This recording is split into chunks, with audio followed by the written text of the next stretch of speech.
Il est extravagant, gigantesque, il possède un énorme bloc d'appareils photo et un nom pas loin d'être imprononçable. Le Samsung Galaxy S21 Ultra est arrivé à la rédaction. Mais à quoi il sert au juste?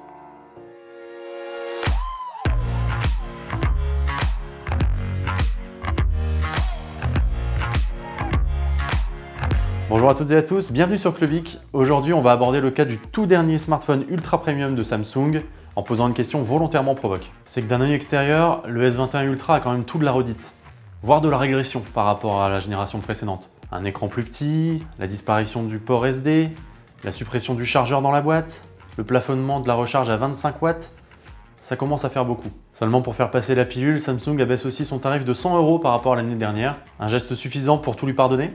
C'est ce qu'on va voir tout de suite. On va pas vraiment s'attarder aujourd'hui sur le nouveau design du S21 Ultra, que pour ma part je trouve vraiment très réussi et beaucoup plus que celui de l'an dernier. Non, aujourd'hui on va plutôt se concentrer sur les atouts et les faiblesses de ce nouveau modèle par rapport à la génération précédente. D'abord, il s'agit du tout premier smartphone Samsung à autoriser l'utilisation d'une définition WQHD+, tout en conservant une fréquence de rafraîchissement de 120 Hz. C'était une fonctionnalité qui était très attendue de la part de nombreux utilisateurs, même si ça risque de faire fondre votre batterie comme neige au soleil. L'autonomie d'ailleurs, parlons-en.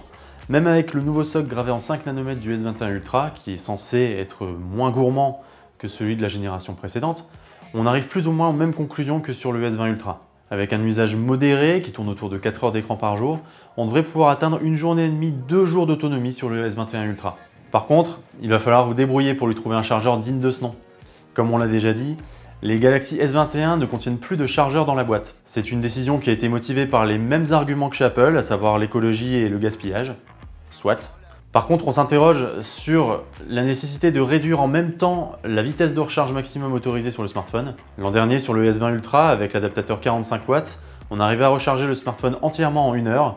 Ici, il faut compter 2h30. Ça calme. Alors bien sûr, recharger sa batterie plus lentement, ça veut aussi dire la préserver sur le long terme. Je suis parfaitement d'accord, mais Samsung ne doit pas oublier aussi que chez la concurrence, notamment chez Xiaomi ou Huawei, on est en mesure de proposer des technologies de recharge ultra rapides qui permettent de recharger un téléphone pleinement en 45 minutes. Faut avouer qu'en termes d'arguments marketing, ça se pose là. Mais le S21 aussi, on a des arguments marketing. Le S Pen! Enfin, le stylet du Galaxy Note s'invite sur d'autres modèles de chez Samsung. Le problème, c'est que Samsung ne l'a pas fourni pour notre test. D'ailleurs, on doit dire qu'on est assez surpris du peu de tapage qu'a fait l'annonce de la compatibilité du S Pen sur le S21 Ultra. À titre personnel, j'imaginais que Samsung en ferait peut-être davantage pour légitimer l'usage du stylet sur un téléphone plus grand public que le Galaxy Note. Et finalement non.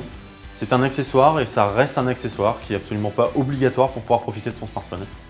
Bon, une prochaine fois peut-être? Bon, arrêtons de tourner autour du pot. Comme chaque année, le gros des nouveautés du S21 Ultra est allé chercher du côté de la photo et de la vidéo, même si d'apparence on reste sur une configuration qui est très proche de celle de l'an dernier, à savoir un très grand capteur très lumineux de 108 mégapixels, le même ultra grand angle que sur le S20 Ultra, mais cette année, 2 zooms.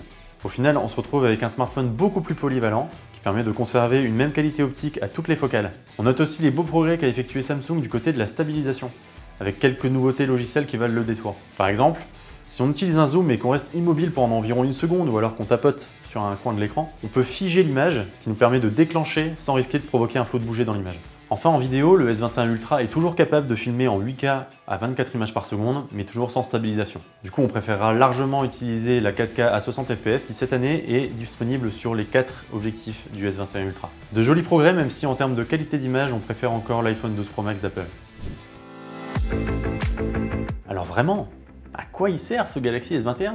Très franchement, à rien si vous avez déjà un S20 Ultra ou un téléphone de gamme équivalente. Non, franchement, le Galaxy S21 Ultra se destine davantage à celles et ceux qui cherchent un téléphone de remplacement parce que le leur commence à vieillir ou commence à arriver en bout de course.